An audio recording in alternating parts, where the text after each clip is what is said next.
welcome to Royal Court, the show where pop culture royalty compete for a spot on my trusted council. I am your host and queen, Lady Brittany of House Broski. I'm joined by a very special guest that I'm trying not to freak the fuck out over. He is our ambassador to the Rebel Alliance. Please welcome Lord Diego Luna. ¿Qué onda, pues? So happy to be here. It is an honor and a privilege. It's my privilege. I'm gonna be very stiff, trying to keep this thing on top of my head. Like, did you sleep incorrectly last night? Exactly. You're stiff neck? Well, quiero decirte algo. Oh Okay? my God, I'm gonna take this off. Take it off, take it off. Like, look at you. Yes, tell me. Ok, quiero hablar español contigo, Perfecto. pero la verdad es que estoy tan nerviosa porque yo hablo español castellano, pero soy de Texas, entonces espero entender el español mexicano, pero... Lo entiendes perfecto, lo hablas muy bien. Muchas gracias. Y suena además muy... en México no tenemos reyes y reinas, así que si hablas con acento español, Sí. le va muy bien al espacio. Muchas gracias. Tengo vergüenza, pero estoy bien. Okay, are you ready for the trial set before you today? Yes, I am ready. I am Okay, ready. without further ado, let the trials begin. Oh. Do we need to get makeup in here? Do we need to get glam? I need help. Diego, you've said when it comes to your creative process, each project, each character is a different approach. What was your preparation process for coming on this beautiful set here today? Yes, a few liters of sake last night. Liters? Liters, yeah. Well, I went like medieval. I mean, we are here in this. We're worried it's like, about you. Go for it. I saw a few of the interviews. Well, no, sorry, this is not an interview. Sorry, no. And I realized each goes very different. So I said, like, I'm not gonna try to plan it. I just tried not to think about it and woke up really early. It's 3 a.m. right now, so It is 3 you can't tell that, but Yeah. well, I think you're doing great so far. Thank you so much. Thank you. In an interview you gave in 2004, you said that what you wanted in life was to be in love and eat as much as you can. Oh, yes. How are we doing on those goals? Very, very, very good. Yes. Any new goals?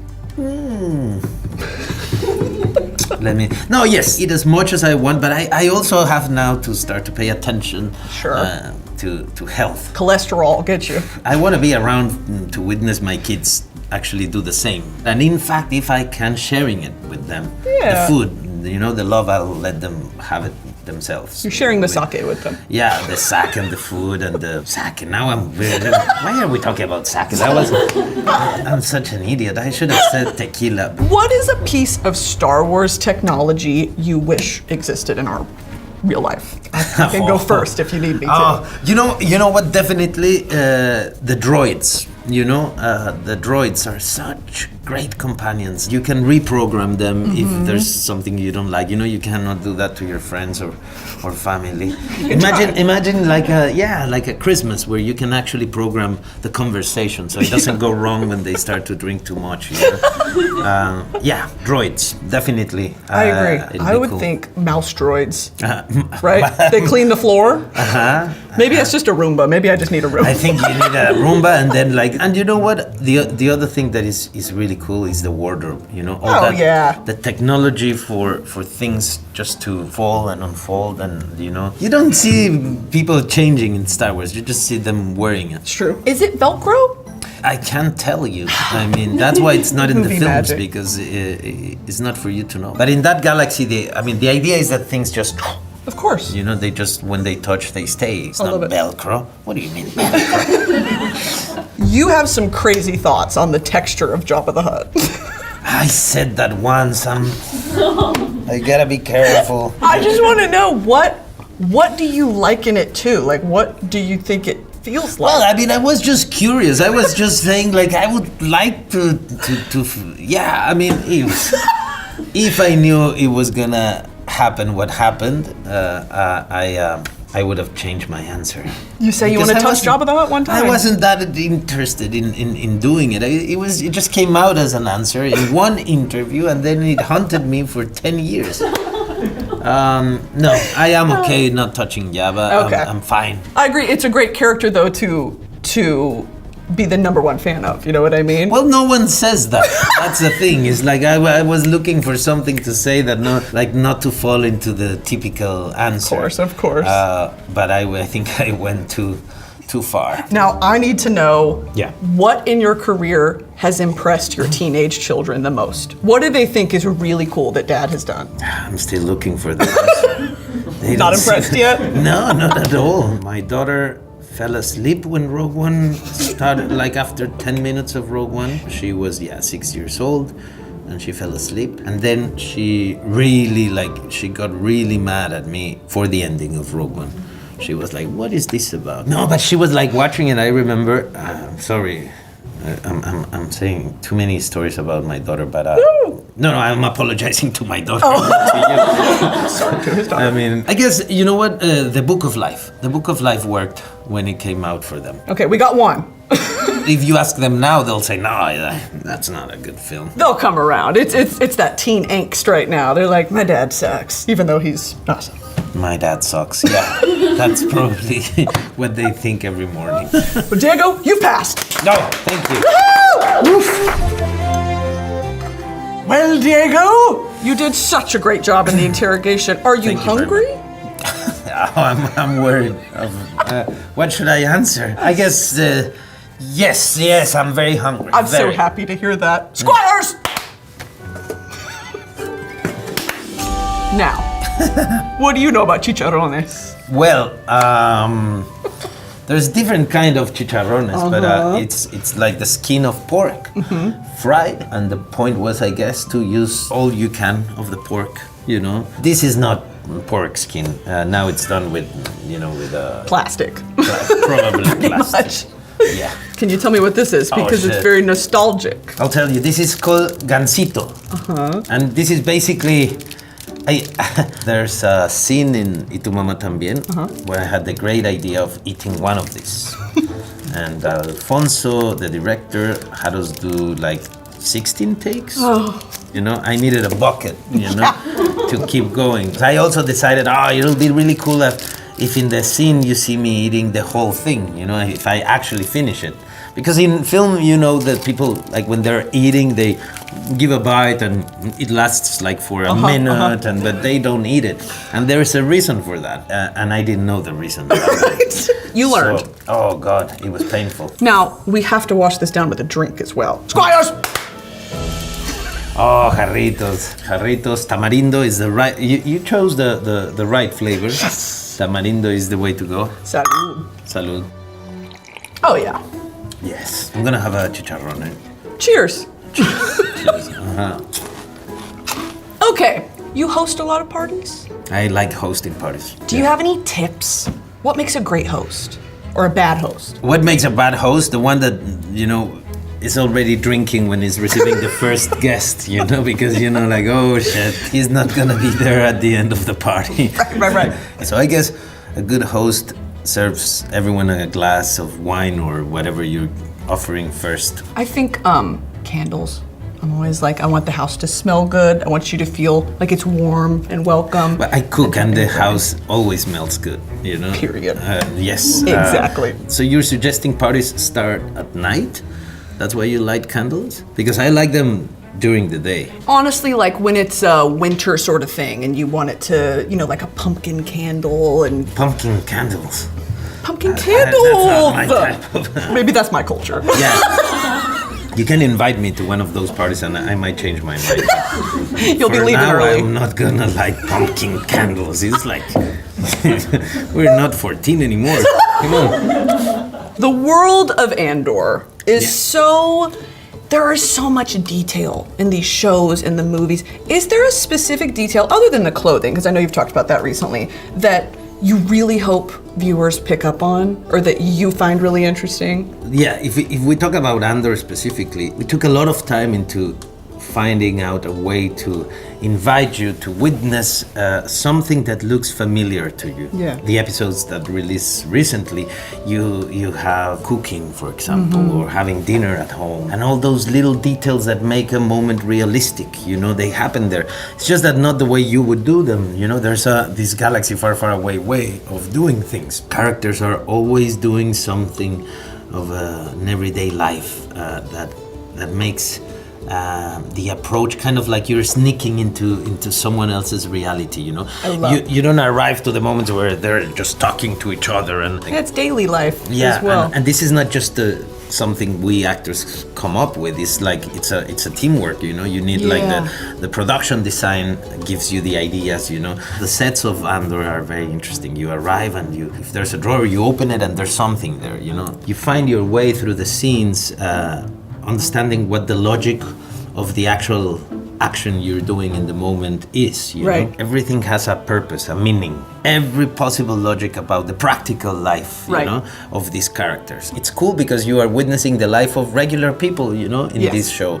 It becomes interesting, to sneak into their intimate worlds. You know what that it reminds me of is, do you love Galaxy's Edge at Disneyland? It's that level of just perfect attention to detail that's like, I am in.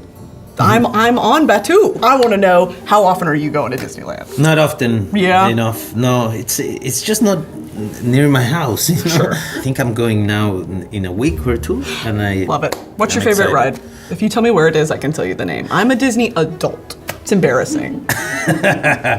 oh shit! Yes, you really went for it. Yeah. They're cool. Anyway. No. You have very cool ones. And then my Andor back piece is on. I'll show you that later. That would be too much. The one that has been there. Space Mountain. The Space Mountain. Yeah. Diego, you've passed. Oh, thank you. Thank you so much.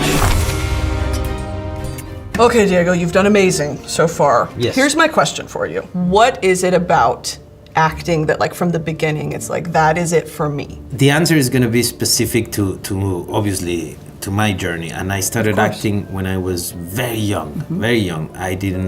There is no, like, romantic answer to this as if, I saw one day, you know, Marlon Brando, and I said, like, I didn't feel comfortable anywhere else but in theater with a group of people telling stories and playing this beautiful fantasy of doing theater. So I think I am an actor because I really wanted to belong to my father's universe, you know. And then I got in love with everything that comes with acting. But at the beginning, it had nothing to do, in fact, with acting. It had all to do with being around my dad. Well, because that's the world that you were raised in, right? And my dad was father and mother. My mom wasn't around, so I had this fear of, like, you know, losing him, I guess. So it was about, like, being there. The reason has nothing to do with the actual, you know, journey of acting. Then that revealed to me, and it was beautiful, and I fell in love with that side too. I love you always talk about the accessibility of Star Wars and how it's kind of evolved over the years of, especially a show like Andor, it's about the little people. You know, it's not about, you don't have to be some supernaturally talented hero to ultimately save the day. And I really love that messaging and kind of how Star Wars has opened up to the masses. And I think you're a huge part of that. And I have just to thank Lucasfilm for the risk and Disney for the freedom that they gave us, because this is not something we happened to do, you know, on our own. You know, we were invited to do a different show. We were invited to do something special, unique, and different. Because the Star Wars audience, I mean, come on, it's decades. It's like, it goes from generations. My father's age to my kids' age. You know, therefore there's room for many expressions, and I'm just so glad they gave us the tools, the freedom, and the support, you know, for this beautiful journey to happen. Yeah. Love that. At the end of Mr. Lonely. You like Mr. Lonely? I loved Mr. Lonely. Lovely. I do too. Your character insists that everyone is searching for something. They're chasing a great dream. You've accomplished so much. Moving forward, what is Diego's dream? I like directing. I like producing. And my answer is going to be boring, but I have a job that you can always take a new risk. You can always find something different. The characters I would be able to do in 20 years, I can't do now, you know? And I can definitely not go back to do what I did when I was 25. And that's the beauty of this job, that It's about you experiencing life and then finding things you want to talk about, finding new faces of a reflection you're into. So I see myself doing this for quite a long time and fighting for the freedom I have today, you know, to be where I want to be, to tell the stories I want to tell, to work with the people I want to work. That is something that I value a lot. So hopefully watching Mexico do better in a World Cup. One can only hope. Well, Diego, you've passed. Oh, thank you. It is my pleasure and privilege to welcome you to my royal court. We will proceed with a knighting. Okay. It's plastic. It is plastic, right? I'm a No, little nervous. I have kids. Please. I have two. Kids at home, it's plastic. Don't worry, I won't hurt him. I knight thee, Diego Luna, rebel of the realm. Shing! And Thanks so much. a parting gift for you. Oh, fantastic. Lovely. Now, is there anything you'd like to tell my realm about? I'm just gonna say one thing. Okay. You know, today there's tools to find really cool stuff, really interesting films, interesting series, cool music. Like, we have tools now. Don't stop to be curious, you know, and find out what's happening as far as possible from your context. I don't want to recommend anything specific, but I want to say that the best things I've seen is stuff that comes from places I didn't know I had a connection with. Wow. So today we as audience can do that and keep searching for interesting things and let's welcome subtitles. No? Go watch Under Season 2 and if you like Season 2 and if you get to the end, put Rogue One then right away, because you'll see the film from a different perspective and it'll mean something different. I think you'll enjoy the film like you haven't enjoyed it before. Thank you, Lord Diego. Thank you. Goodbye. That's it, right? Goodbye, for real. Okay, I'm leaving. Oh my! What? But my gift. Wait a second.